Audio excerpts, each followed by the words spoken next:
नमस्कार, मैं नायब सिंह और आप देख रहे हैं एनएस मिक्सिंग।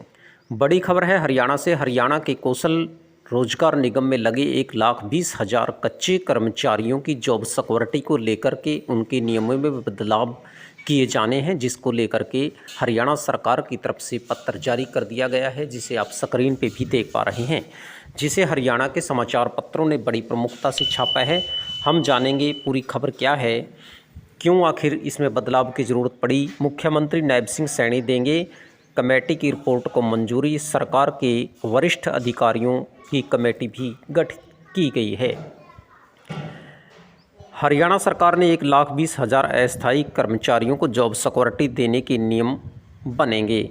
सरकार ने सीनियर आईएएस अधिकारियों की कमेटी गठित की है। कमेटी ने कई बैठकें करने के बाद नियमों का मसौदा तैयार कर लिया है। मुख्य सचिव को प्रस्तुत कर दिया गया है। मुख्य सचिव अनुराग रस्तोगी ने ये नियम मुख्यमंत्री नायब सिंह सैनी के पास मंजूरी के लिए भेज दिए हैं। मुख्यमंत्री की मंजूरी मिलने के बाद नियम अधिसूचित हो जाएंगे। इन नियमों में स्पष्ट होगा कि आउटसोर्सिंग पॉलिसी पार्ट 1 के तहत लगे अस्थायी कर्मचारियों को जॉब सिक्योरिटी मिलेगी। सरकार ने जो नियम अधिसूचित किया है उसमें कहीं पर भी आउटसोर्सिंग पॉलिसी पार्ट 1 का जिक्र नहीं किया गया है। इसलिए काफ़ी विभागों के अफसरों ने उन कर्मचारियों को जॉब सिक्योरिटी नहीं दी है जो आउटसोर्सिंग पॉलिसी पार्ट 1 के तहत लगे हैं, मगर वे हरियाणा कौशल रोजगार निगम के पोर्ट नहीं हुए हैं और विभाग बोर्ड निगम में कार्यरत हैं।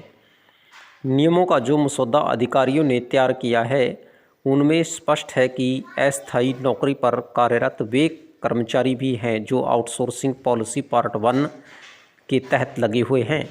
हालांकि अधिनियम में भी लिखा हुआ है कि कोई भी अस्थायी कर्मचारी जिनके पास या जिनका 15 अगस्त 2024 को 5 साल हो चुके हैं, उनका वेतन 50,000 रुपये से कम है, उन्हें जॉब सिक्योरिटी मिलेगी। मुख्यमंत्री नायब सिंह सैनी ने कई बार प्रेस कॉन्फ्रेंस और जनसभाओं में कहा है कि outsourcing policy part 1, outsourcing policy part 2 और हरियाणा कौशल रोजगार निगम में लगे अस्थायी कर्मचारियों को जॉब सिक्योरिटी दे दी है, मगर वास्तविकता यह है कि आउटसोर्सिंग पॉलिसी पार्ट 1 के उन कर्मचारियों को जॉब सिक्योरिटी नहीं मिली जिन्हें हरियाणा कौशल रोजगार निगम में पोर्ट नहीं किया गया है और उन्हें 5 साल 15 अगस्त 2024 को पूरे हो गए हैं। वे 50,000 रुपये से कम मासिक वेतन ले रहे हैं। मुख्यमंत्री नायब सिंह सैनी के मुख्य प्रधान सचिव राजेश कुल्लर का भी उद्देश्य वही था कि 50,000 रुपये से कम वेतन पाने वाले 5 साल की सेवा पूरी करने वाले सभी अस्थायी कर्मचारियों को जॉब सिक्योरिटी दे दी जाएगी। अगर एक से ज़्यादा विभागों में काम कर चुके हैं उन्हें भी इस गणना में अलग अलग तरीके से संशोधन किया जाएगा। सरकारी संस्थान संगठन की परिभाषा को भी इसमें स्पष्ट किया जाएगा। नियमों में अस्थायी कर्मचारियों को कॉन्ट्रैक्चुअल एम्प्लॉय की परिभाषा को भी स्पष्ट किया जाएगा।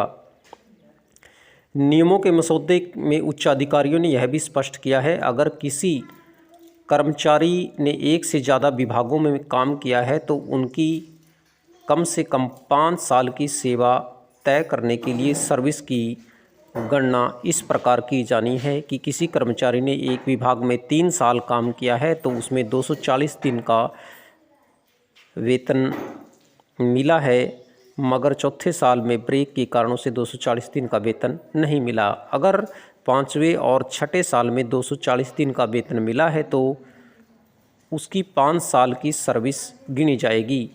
जब जॉब सिक्योरिटी का पत्र होगा, इसी तरह अगर एक कर्मचारी ने एक विभाग में चपरासी की 3 साल नौकरी की है और 240 दिन का वेतन प्राप्त हुआ है, मगर वे हट गया है तो 3 साल पूरे माने जाएंगे। इसके बाद कर्मचारी फिर से 6ठे और 7वें वर्ष में उसने 240 दिन वेतन हासिल किया है तो उसके 5 साल पूरे माने जाएंगे।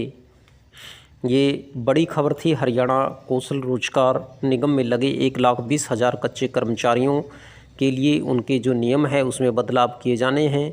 इसमें स्पष्ट कर दिया गया है। इसी तरह की और खबरें देखने जानने के लिए आप जुड़े रहिए हमारे साथ है NS मिक्सिंग में। फिर मिलेंगे एक और नई खबर के साथ, तब तक के लिए इजाज़त, नमस्कार।